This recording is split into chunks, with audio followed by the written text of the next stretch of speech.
même si j'avoue que je comprends plus grand-chose parce que tu l'as dit, la dernière fois que j'étais venu, c'était au mois de juillet, il pleuvait, et là je vais au mois d'avril, il fait beau.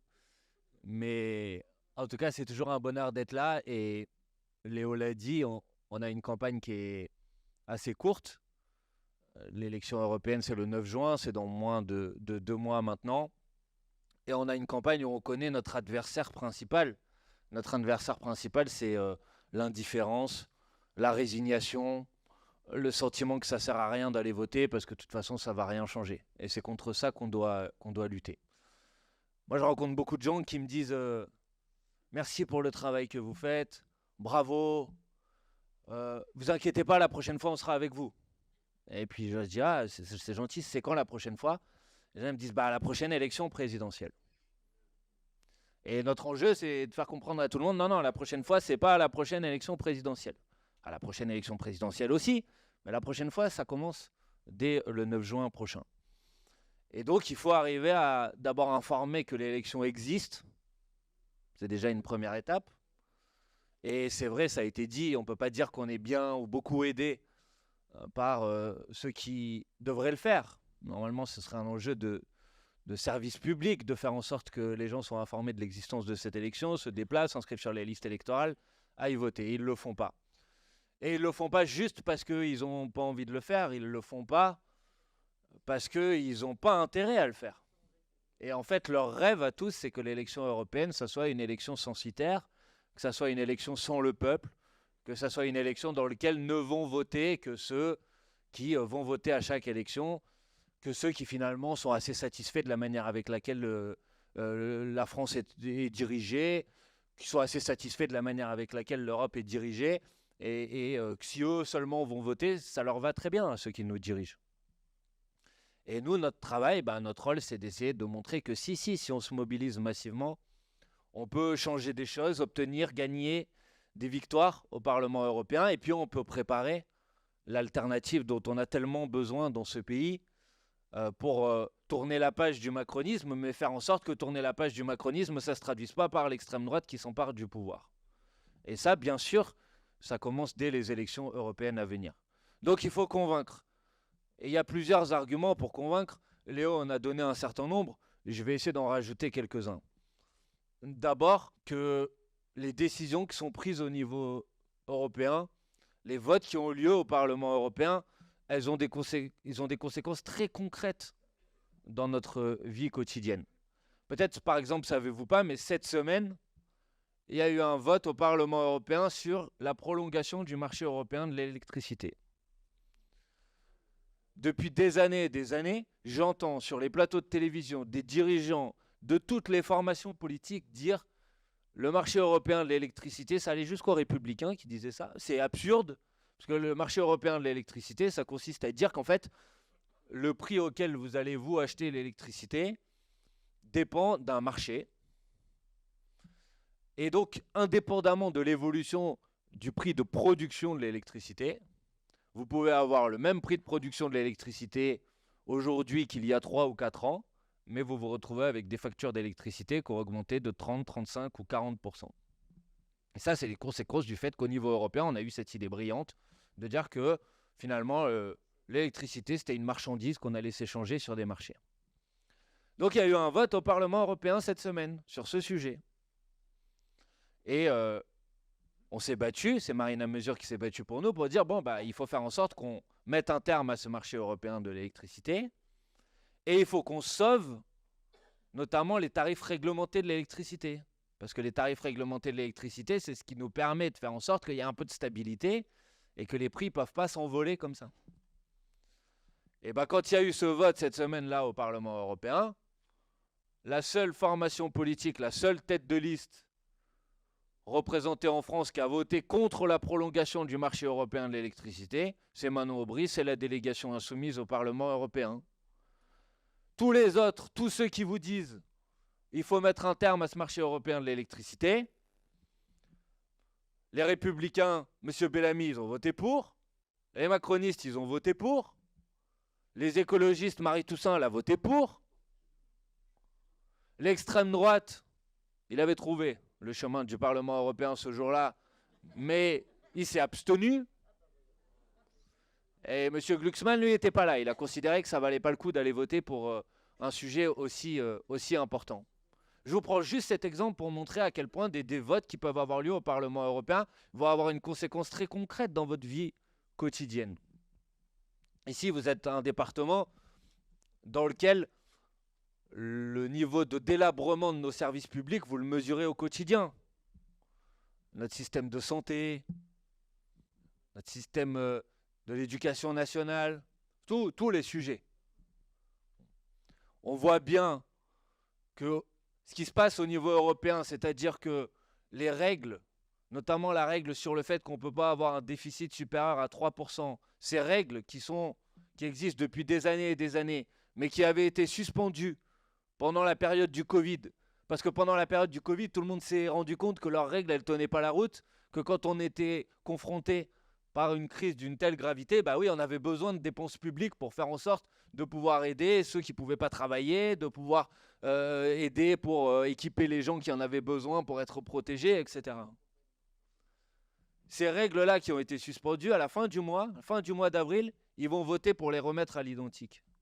Et là aussi, vous allez voir, ceux qui s'opposent au fait qu'on remette ces règles de 3% de déficit au niveau européen, à nouveau, ça va être la délégation insoumise au Parlement européen.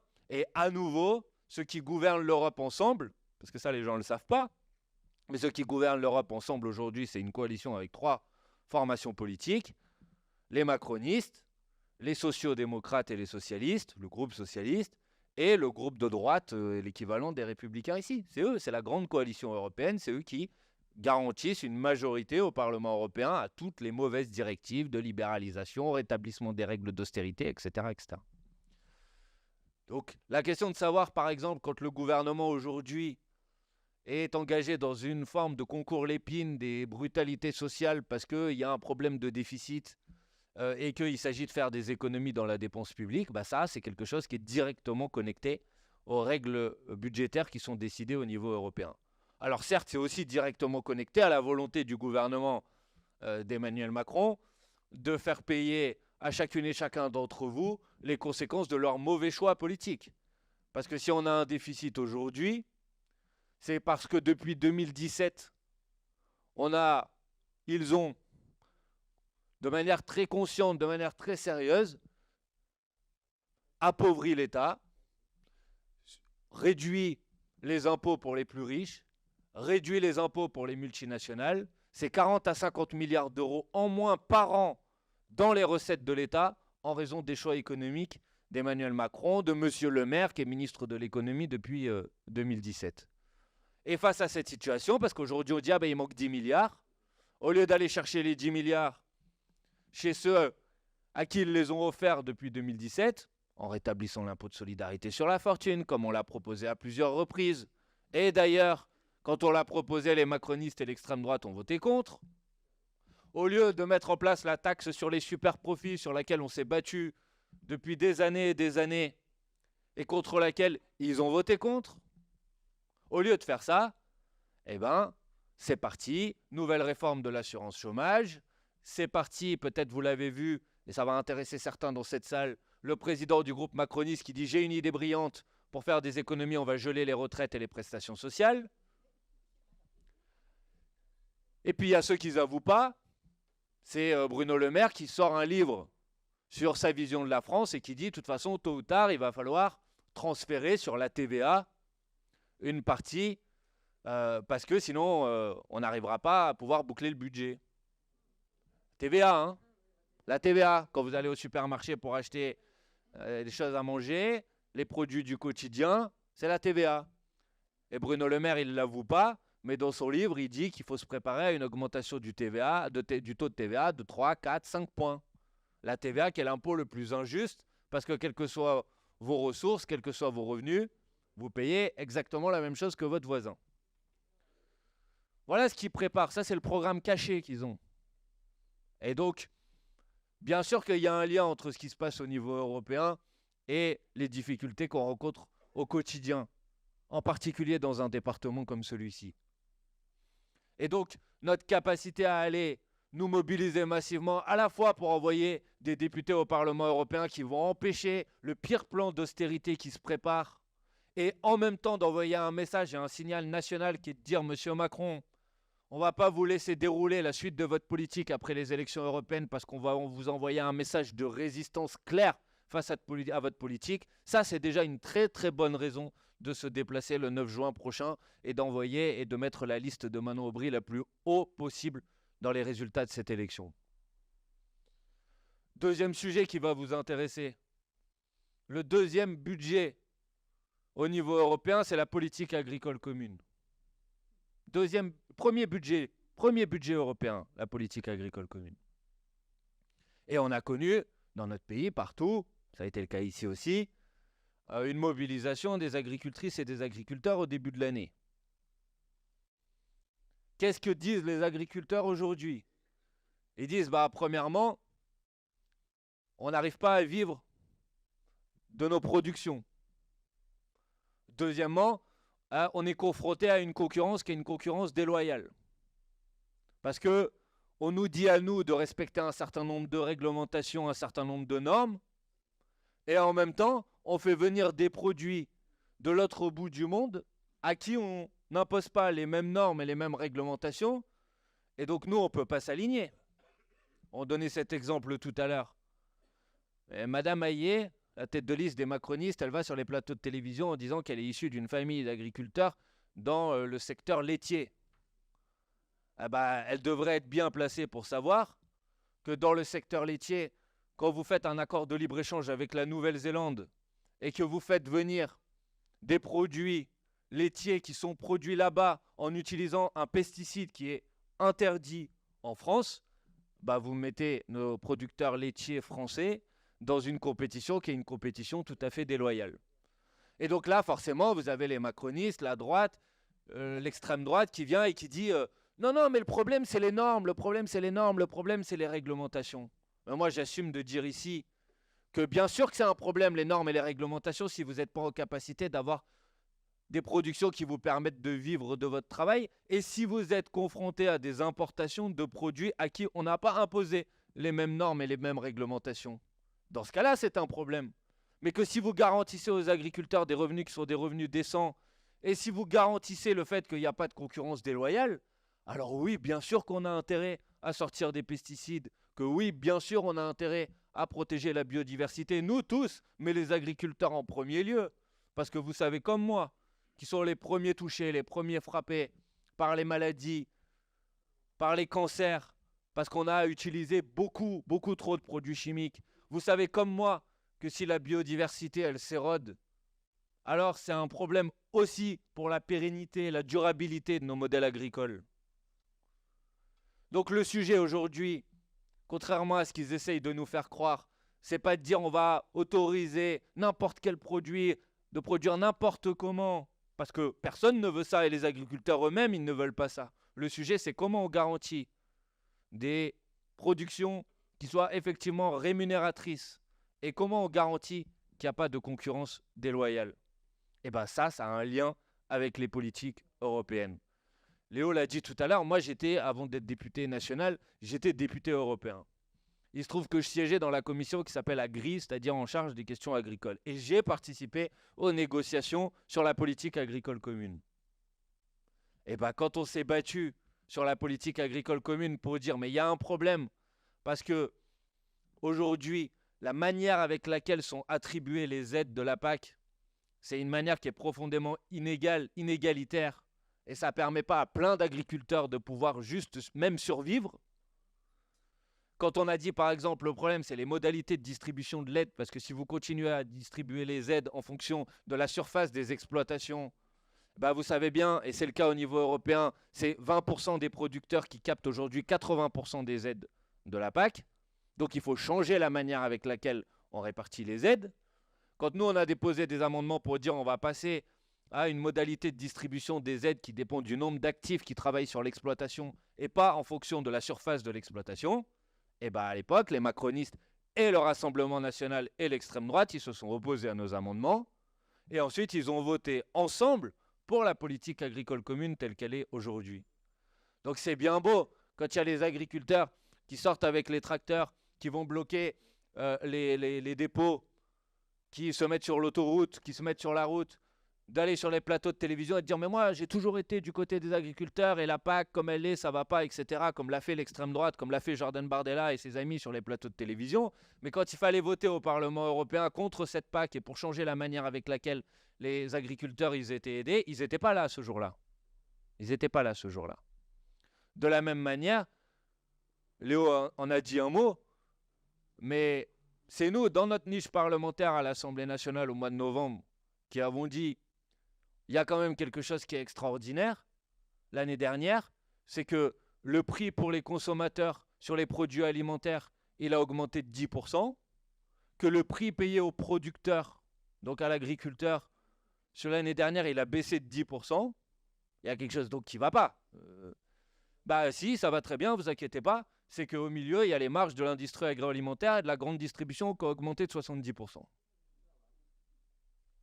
Quand on a dit c'est pas possible, on ne peut pas continuer comme ça. C'est-à-dire que il y a quelqu'un qui en profite, la grande distribution, les grandes industries agroalimentaires, et ça nuit à tout le monde. Le producteur, parce qu'il a des rémunérations qui lui permettent tout simplement pas de vivre, y compris même parfois de payer sa matière première. Et de l'autre côté, le consommateur, parce qu'il n'arrive plus à s'en sortir et que l'inflation a précipité encore plus de gens dans la pauvreté, dans la précarité alimentaire. On est arrivé, on s'est battu, on a dit, bon, bah, qu'est-ce qu'on fait?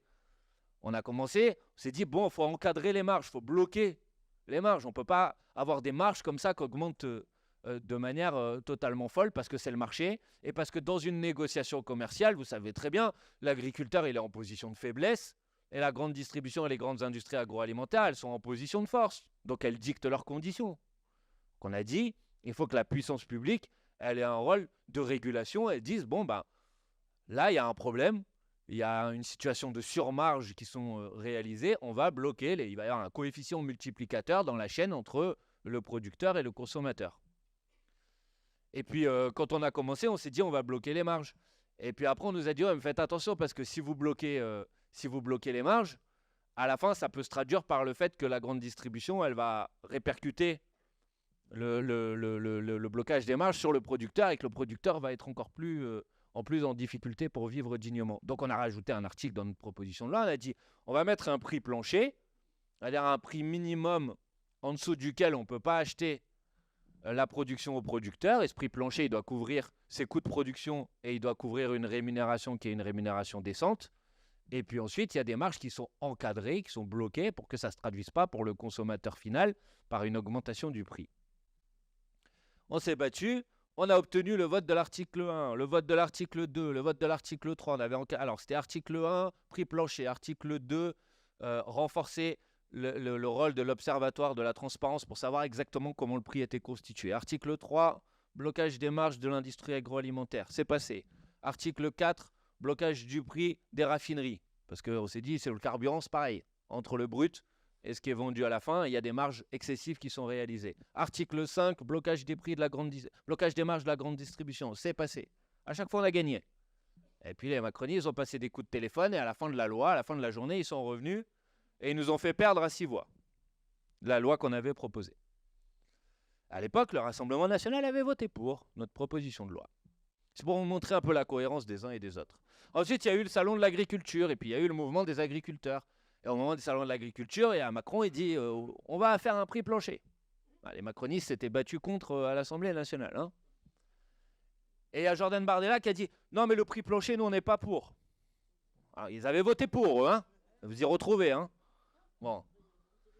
Et puis, il y a 10 jours, dans la niche des écologistes, ils ont repris notre proposition de loi pour qu'on puisse voter à nouveau sur le sujet. Nous, on a continué bien sûr à se battre, c'était la même, il n'y a pas de problème. Nous, on continue à défendre nos idées. Cette fois, le Rassemblement national, il s'est abstenu. C'était la troisième, il ne l'avait pas essayé comme possibilité. Donc, les macronistes, ils se sont opposés, mais ils n'étaient pas très nombreux. Cette fois, on a réussi à le faire voter.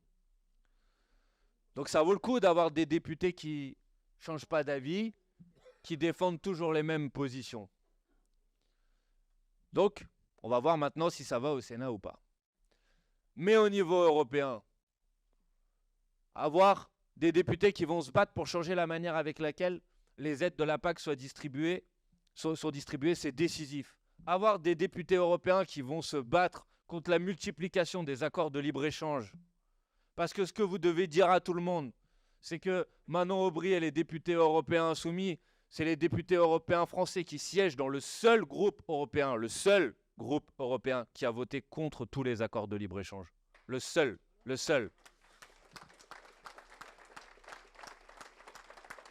Et vous allez voir fleurir un langage dans les débats, on commence à la voir, où tous les gens, parce que maintenant ils n'assument plus d'être pour les accords de libre-échange, ils vont vous dire « Non, mais nous on est pour la nouvelle génération des accords de libre-échange ».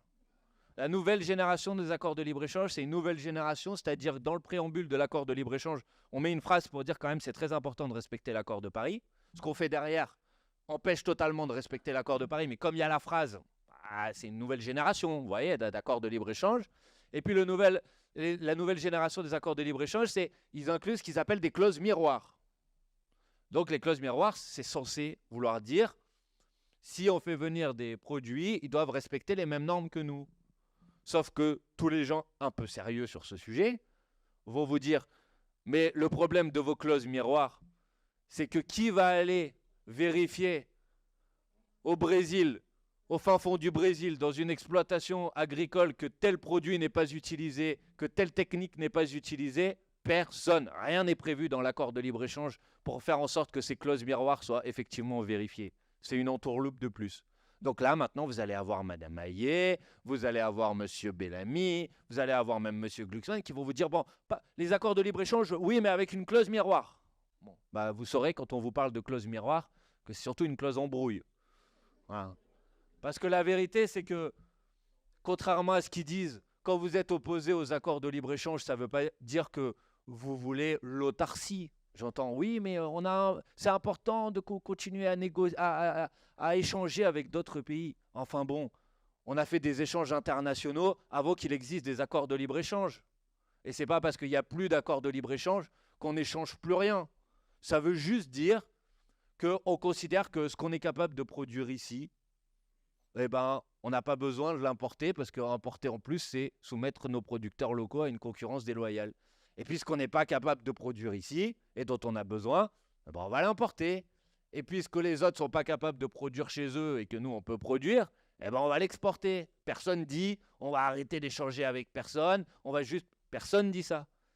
Mais le principe des accords de libre-échange, c'est-à-dire de supprimer progressivement tous les droits de douane, pour faire en sorte que toutes les productions, y compris des productions qu'on est capable de produire ici, on va les importer sans aucun droit de douane, c'est avec ce principe qu'il faut rompre. Et donc nous, au Parlement européen, nous avons voté contre tous les accords de libre-échange et nous continuerons à voter contre tous les accords de libre-échange. Et nous serons vigilants, parce que quand Emmanuel Macron, en pleine crise agricole, dit l'accord avec le Mercosur n'est pas acceptable, il dit n'est pas acceptable en l'état. Et dans le même temps, la Commission européenne communique et dit les négociations se poursuivent au niveau technique sur l'accord de libre-échange avec le Mercosur. Parce que Emmanuel Macron, il attend qu'il y ait les clauses miroirs dans l'accord de libre-échange avec le Mercosur pour pouvoir vous dire après, vous voyez, c'est un accord de nouvelle génération. Comme c'est un accord de nouvelle génération, maintenant il est acceptable. C'est ça qui se prépare. Et donc aller voter pour la liste de Manon Aubry aux élections européennes, c'est aussi envoyer des parlementaires européens qui sont suffisamment informés sur tout ça pour ne pas se laisser embrouiller, pour s'opposer à ces accords de libre-échange, pour se battre, pour faire en sorte que nos agriculteurs puissent avoir des productions qui soient rémunératrices, pour en finir avec ce principe complètement fou qui consiste à dire que alors qu'on produit de l'agneau ici, on va faire venir de l'agneau de Nouvelle-Zélande, indépendamment par ailleurs seulement de la question de la concurrence déloyale. C'est que vous pouvez beau avoir marqué dans le préambule de l'accord qu'il faut respecter l'accord de Paris. Quand vous faites venir l'agneau de Nouvelle-Zélande, excusez-moi, mais d'un point de vue climatique, c'est pas génial non plus. Donc, et ça, à gauche, je le dis, franchement, les eurodéputés français des autres listes, ils vous disent qu'ils sont contre les accords de libre-échange. Et puis après, ils signent à l'Assemblée nationale des résolutions pour les clauses miroirs. Mais par contre, ils siègent dans des groupes au niveau européen qui majoritairement ont voté en faveur des accords de libre-échange. Peut-être vous ne savez pas, mais dans l'élection européenne, on a ce qu'on appelle un Spitzenkandidat, ça s'appelle, candidat à la présidence de la Commission européenne. C'est en gros, si on gagnait les élections européennes partout en Europe, ça serait cette personne-là qu'on proposerait pour être président de la Commission européenne. Par exemple, les écologistes, ils ont désigné 2 Spitzenkandidaten, un binôme. Et il y a eu une allemande et un néerlandais. Les 2 ont voté en faveur de l'accord de libre-échange avec la Nouvelle-Zélande. Donc peut-être que les eurodéputés français vont s'y opposer, mais ils siègent dans des groupes au niveau européen dans lesquels la majorité de leurs collègues votent en faveur de ces accords de libre-échange. De la même manière pour les eurodéputés de M. Glucksmann, il n'y aurait aucun accord de libre-échange voté au Parlement européen si le groupe socialiste dans lequel siège M. Glucksmann au niveau européen ne votait pas majoritairement en faveur des accords de libre-échange. Donc sur ce sujet aussi, il faut être cohérent, et la cohérence, c'est de voter pour des gens qui disent quelque chose sur les plateaux de télévision ou quand ils viennent à votre rencontre en France ou à Paris, et qui font la même chose quand ils sont à Strasbourg ou à Bruxelles. Pas des gens qui disent quelque chose ici et qui font l'inverse quand il faut aller voter là-bas. Deuxième sujet majeur, protéger nos agriculteurs de la concurrence déloyale, protéger notre environnement, faire face à l'urgence climatique. Et je pense que vous avez vu que vous pouvez compter sur nous pour défendre cette cause-là. Troisième sujet, la question de la paix, parce qu'elle est au cœur de cette campagne européenne. Alors certains disent, oui, vous mettez Gaza au cœur de la campagne européenne. Bah oui, mais pourquoi on ne le ferait pas? L'accord d'association entre l'Union européenne et l'État d'Israël, c'est l'accord d'association le plus poussé de tous les accords qui existent entre l'Union européenne et un autre pays dans le monde. Le deuxième exportateur d'armes pour Israël, c'est l'Allemagne. Pardon, la question de ce qui se passe aujourd'hui à Gaza, c'est une question qui est une question européenne.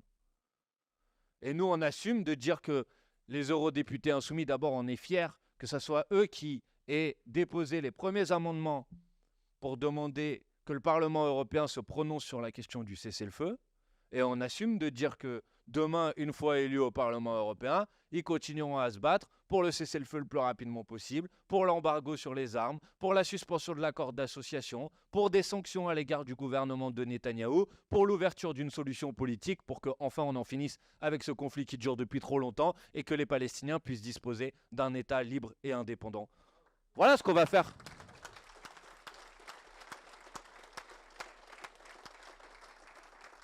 Et nous, la paix, on la défend partout. On n'a pas d'indignation à géométrie variable. On ne regarde pas la couleur de peau, l'origine ou la nationalité ou la religion de la personne qui est victime de violation des droits humains. Quel que soit l'endroit où elle habite dans le monde, on considère que c'est nos principes. J'entends parfois des gens qui disent « Ouais, vous devriez vous occuper de nous plutôt que nous occuper des autres. On s'occupe de tout le monde. » Mais nous, en tant que Français, on a une idée de ce que sont les droits humains. On a une idée et on n'accepte pas que ces droits humains soient violés, usurpés dans d'autres endroits dans le monde. Et c'est notre honneur, c'est notre fierté de nous battre pour une certaine vision de la liberté, de l'égalité, de la dignité humaine. Et comment vous pouvez comprendre que quand Poutine viole le droit international en attaquant l'Ukraine, immédiatement, au niveau européen, on décide de sanctions à l'égard de Vladimir Poutine et de son gouvernement, et c'est normal, c'est une violation du droit international. Mais alors pourquoi, quand le gouvernement Netanyahou viole le droit international, commet des crimes de guerre, ce que certaines instances, c'est le cas de la Cour internationale de justice, appellent génocide, et à ce moment-là, on fait rien, pas de sanctions, pas d'embargo sur les armes, et on continue comme l'a fait encore la présidente de l'Assemblée nationale cette semaine, on reçoit son homologue en grande pompe, en notre nom à nous. Non, pas en notre nom, pas en notre nom. Pas de complicité avec les gens qui sont responsables de crimes de guerre et qui sont responsables du génocide en cours aujourd'hui. Pas de complicité. Il faut se battre avec l'idée qu'on se fait des droits internationaux, quel que soit l'endroit dans le monde. Et donc oui, la paix à Gaza, la paix en Ukraine, bien sûr. Et je peux vous dire notre inquiétude quand on voit la multiplication des discours va-t-en-guerre, des discours d'engrenage, des discours d'escalade. La dernière fois, j'étais dans une école, devant des... Nous, en tant que débutants, on va dans des écoles pour expliquer un peu ce qu'on fait. Et c'est souvent très intéressant. Et je me disais, de quoi vont me parler les enfants? Et ils me disaient, mais est-ce que Emmanuel Macron, il va nous envoyer faire la guerre? Les gens sont inquiets aujourd'hui. Et on voit comment le discours de la surenchère militaire petit à petit s'installe dans le domaine politique. On voit comment il prépare les esprits à tout ça. Alors, c'est pas facile de trouver le chemin de la paix, c'est certain. Personne ne dit que c'est facile.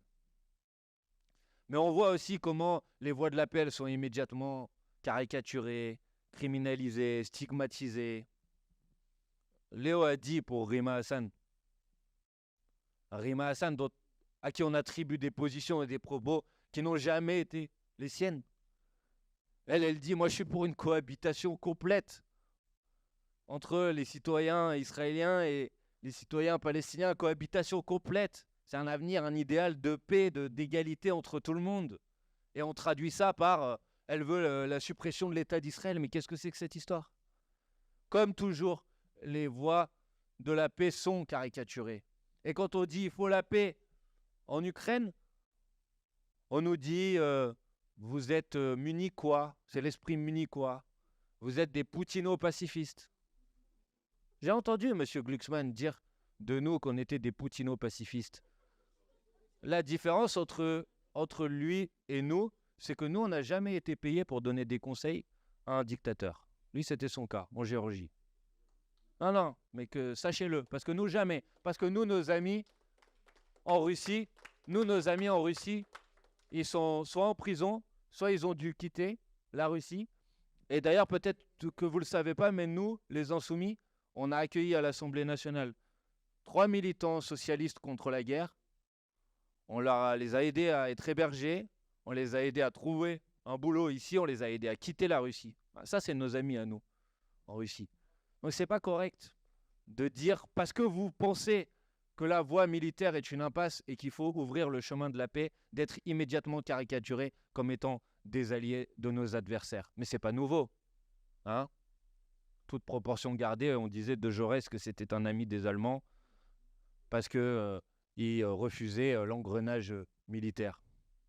Et l'accusation d'esprit munichois est elle aussi une accusation qui n'est pas nouvelle, peut-être certains s'en rappellent ici. C'est une accusation qui avait été inventée par Madeleine Albright, qui était la secrétaire d'État américaine au moment de la guerre en Irak, et qui disait que ceux qui s'opposaient à la guerre du Golfe,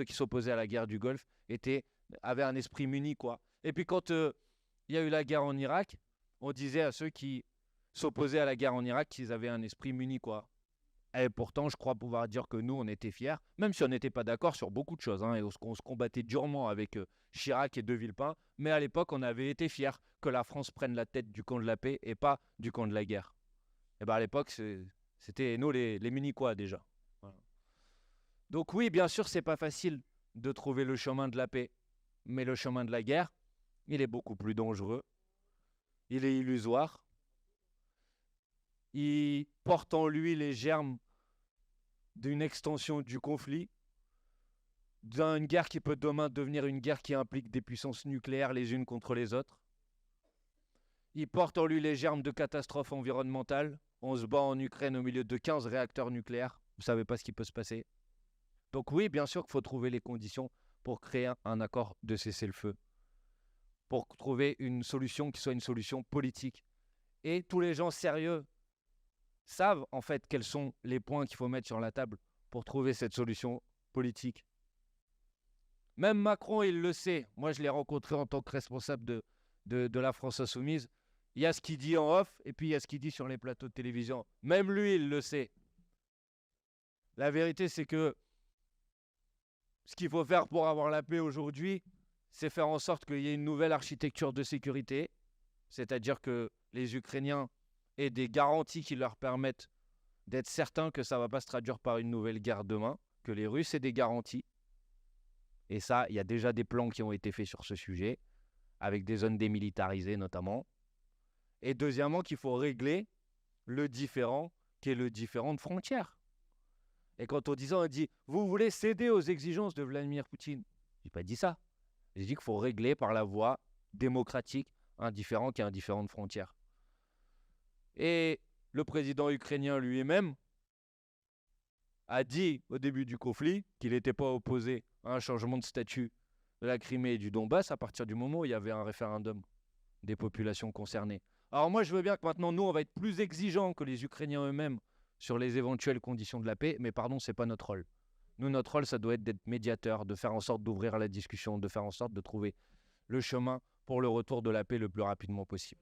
Et bien ça aussi, c'est quelque chose qu'on portera dans cette campagne des élections européennes et qu'on portera demain au Parlement européen. Léo a donné pas mal de raisons, j'en ai donné pas mal et je crois que l'objectif, c'est qu'on puisse échanger entre nous. Je ne veux pas être beaucoup plus long. Je veux juste dire que forcément, comme toujours, comme dans toutes les campagnes, encore plus quand il s'agit de convaincre de l'importance d'aller voter, vous allez vous retrouver en permanence avec l'appareil médiatique, l'appareil sondagier qui cherche justement à propager le sentiment qu'on ne va pas y arriver, que ça ne sert à rien, que c'est trop dur. Il y a un objectif politique derrière ça. L'objectif politique, c'est « Ah, bah, ouais, sauf vous êtes trop loin, vous n'y arriverez pas, ça ne sert à rien qu'on aille voter. » Vous les connaissez, vous les avez entendus. Hein? Moi, je me rappelle de l'élection présidentielle, très bien, du premier tour. Je me rappelle que le vendredi, avant le dimanche du vote, il disait Mélenchon entre 16 et 17%. Le vendredi, les derniers sondages officiels qui ont été publiés. Le dimanche, il faisait 22%. Sauf que combien de gens se sont dit le vendredi Ah, 16, Marine Le Pen, elle est à 24, ça sert à rien, on va pas y arriver. Alors que combien de gens seraient allés voter si les sondages avaient dit Mélenchon 22, Marine Le Pen 23? Ah, j'ai pas la réponse à cette question, mais on peut s'en douter un petit peu. Donc forcément, vous allez avoir la même chose. Vous allez avoir les sondages, oui. Puis après, ils sont dans la salle encore, je ne dis pas de méchanceté sur eux, mais vous avez après les journalistes qui vous disent « Mais qu'est-ce que vous pensez de la dynamique sondagière produite par les sondages qui s'appuient sur aucun élément réel ?» Eh bien, il faut résister à ça. Et oui, il faut assumer de dire qu'il y a aussi une partie de notre travail qui est de démontrer l'absurdité de ces outils. Par exemple, tout à l'heure, tu disais il n'y a personne ici qui soutient la politique du gouvernement. Bah, pas selon le sondage BVA. Parce que peut-être vous avez vu le sondage BVA, je vous recommande le sondage BVA. Sondage BVA, vous allez aller voir la notice. Et dans la notice, il y a marqué raison, motivation principale des gens qui vont voter pour la liste de Manon Aubry aux élections européennes. 18% veulent aller voter pour la liste de Manon Aubry aux élections européennes en soutien de la politique gouvernementale. 18%. Donc, il y en a peut-être là. Hein, vous imaginez, franchement. Et c'est eux qui doivent dicter les conditions de la campagne. C'est eux qui doivent installer qui est en dynamique, qui n'est pas en dynamique. Et ensuite, vous êtes sommés de réagir à ce que disent les uns ou à ce que disent les autres. Il ne faut pas se laisser intoxiquer par ça. Il faut faire notre travail tranquillement et patiemment. Au début de la campagne présidentielle, en novembre 2021, Mélenchon, c'était 7-8 dans les sondages. Le vendredi, c'était 16-17. Le dimanche, c'était 22%. Aujourd'hui, tous les sondages s'appuient sur la même méthode. La même méthode est la suivante. Ils posent 2 questions aux gens. Pour qui vous avez l'intention d'aller voter? Deuxièmement, quel est le pourcentage de chances que vous alliez voter? Et tous ceux qui disent pas 100% de chances d'aller voter, on les élimine du sondage et on ne les fait pas apparaître dans les intentions de vote. Et ça produit le résultat suivant. C'est que quand vous regardez un sondage dans lequel il y a un tableau dans lequel il y a marqué intention de vote aux européennes, niveau de participation par liste pour lesquelles les gens ont l'intention d'aller voter. Liste Manon Aubry, France Insoumise, 25% d'intention de participation parmi tous ceux qui disent qu'ils vont voter pour la liste Manon Aubry. Liste Hayek, Glucksmann, entre 60 et 65%. Voilà. Donc ça veut dire quoi? Ça veut dire que notre enjeu, il n'est pas très compliqué. Si tous ceux qui sont d'accord avec nous, ils vont voter, il n'y a pas de problème sur le résultat. La question, c'est de faire en sorte que les gens, ils aillent voter. Et pour que les gens aillent voter, il faut qu'ils soient informés que l'élection existe, il faut qu'ils soient inscrits sur les listes électorales, il faut qu'on comprenne comment ça fonctionne. Attention, moi je rencontre des gens, ils me disent mais on peut voter quel que soit l'endroit où on habite. Ou si je veux voter pour Rima Hassan, il faut que j'habite dans quel endroit? Parce que moi ici, est-ce que je... Non, mais c'est pas... Il y a des gens qui pensent que c'est comme pour les députés, qu'il y a des candidats par zone géographique. Il y a des gens qui pensent qu'il y a 2 tours. Non, il n'y en a qu'un. Il y a des gens qui pensent que les candidats, on doit choisir un parmi eux. Soit pour Manon Aubry, soit pour Marina... Et je ne dis pas ça de manière méprisante. Personne ne fait le travail d'information qui devrait être fait par les autorités sur ce sujet. Donc, il faut vraiment faire le travail auprès de tout le monde. 1, il y a des élections le 9 juin. 2, voilà comment ça marche. 3, il faut être inscrit sur les listes électorales. Là aussi, attention. Des gens qui croient qu'ils sont automatiquement tous inscrits sur les listes électorales. Or, la vérité, c'est qu'aujourd'hui en France, quand vous atteignez votre majorité, vous êtes automatiquement inscrit sur les listes électorales. Mais si vous déménagez, votre inscription, elle ne vous suit pas. Et il faut faire vous-même la démarche pour que votre inscription vous suive. Si vous êtes naturalisé français, que vous n'aviez pas la nationalité française avant et que vous n'êtes pas inscrit automatiquement sur les listes électorales. Si vous n'avez pas voté pendant 2, 3, 4 scrutins, les mairies peuvent considérer que bon, lui, il ne doit plus trop habiter là, donc on va le radier des listes électorales. Il y a eu plusieurs centaines de milliers de personnes qui ont été radiées des listes électorales, qui ont voulu voter au moment de l'élection présidentielle et qui n'ont pas pu. Moi, dans les quartiers populaires de Marseille, je suis tombé sur des dizaines de gens qu'on a envoyés à la préfecture le jour du vote parce qu'ils ne comprenaient pas pourquoi ils n'étaient plus inscrits sur les listes électorales alors qu'ils ont toujours voté là de leur vie, mais ils n'avaient pas voté à la dernière élection et à celle d'avant et à celle d'avant. Donc faites attention parce qu'une fois que la date limite du 1er ou du 3 mai en mairie, 1er en ligne, elle est passée, on peut se réveiller le matin et dire j'ai envie d'aller voter, mais on ne peut plus. Donc il y a vraiment ce travail-là, et ce travail-là, il commence dans nos entourages, dans nos cercles familiaux, dans nos voisins, etc. Et je termine par là. Bien sûr, on a tous plein de choses à faire. Et parfois, on peut être dans des situations personnelles, professionnelles, plus ou moins délicates, dans des difficultés particulières, et personne ici ne culpabilisera personne. Mais tout le monde peut faire quelque chose, même s'il n'a pas beaucoup de disponibilité pour aider à la campagne. Tout le monde. Ça peut commencer par le fait que ce soir, en rentrant, vous envoyez un petit SMS autour de vous, aux gens, pour dire « t'as bien fait ton inscription sur les listes électorales ». Ça peut passer par le fait que le jour du vote, vous alliez taper aux portes à côté de chez vous pour vérifier que les gens sont bien allés voter.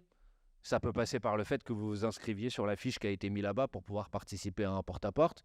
Ça peut passer par le fait que vous vous inscriviez pour prendre la procuration de quelqu'un parce que vous allez avoir des gens qui peut-être ce jour-là sont pas là mais qui veulent aller voter et que si vous pouvez aller voter avec 2 voix, c'est mieux qu'avec une seule. Et parfois, on a beaucoup de demandes de procuration et on n'a pas suffisamment de gens qui acceptent de les prendre. Ça peut passer par le fait que vous vous inscrivez pour surveiller les opérations électorales. Ça peut passer par plein de trucs. Tout le monde peut faire quelque chose pour donner un petit coup de main à la campagne. C'est vraiment important qu'on y arrive tous ensemble parce qu'il y a un moment dans l'année, il n'y en a qu'un, il y a un moment dans l'année où, quel que soit ce qu'on a sur le compte en banque, quel que soit le nombre de yachts privés qu'on a, quel que soit le nombre de piscines privées qu'on a, quel que soit le nombre de jets privés qu'on a, il y a un moment dans l'année où on a tous la même valeur aux yeux de la société. C'est le moment du vote, parce que votre bulletin de vote, il fait la même taille que celui de Bernard Arnault, et il compte pareil, c'est 1. Ouais, mais c'est le seul moment. Donc, comptez pas sur les médias pour faire notre campagne. Ils ne la feront pas. Comptez pas sur les sondages pour faire notre campagne. Ils ne la feront pas. Comptez sur personne d'autre que nous-mêmes pour faire notre campagne. Mais nous, on a une force que les autres n'ont pas. C'est vrai qu'on n'a pas l'empire médiatique de Bolloré. C'est vrai que nous, il ne suffit pas de passer un coup de téléphone aux journalistes de la Provence quand Emmanuel Macron est reparti et que la une ne leur plaît pas pour obtenir la suspension du directeur de rédaction. Nous, comme ça ne marche pas. Nous, on n'y arrive pas. Mais par contre, il y a quelque chose qu'on a, c'est une personne qui discute avec une personne, qui discute avec une personne, qui discute avec une personne, et à la fin, ça fait beaucoup, beaucoup de gens. Voilà, c'est ça qu'on va faire pendant les 2 prochains mois, et je sais qu'on peut compter sur vous pour y participer. En tout cas, vous pouvez compter sur nous pour y participer. Merci à vous d'avoir été là, merci de votre écoute, et on ouvre la discussion.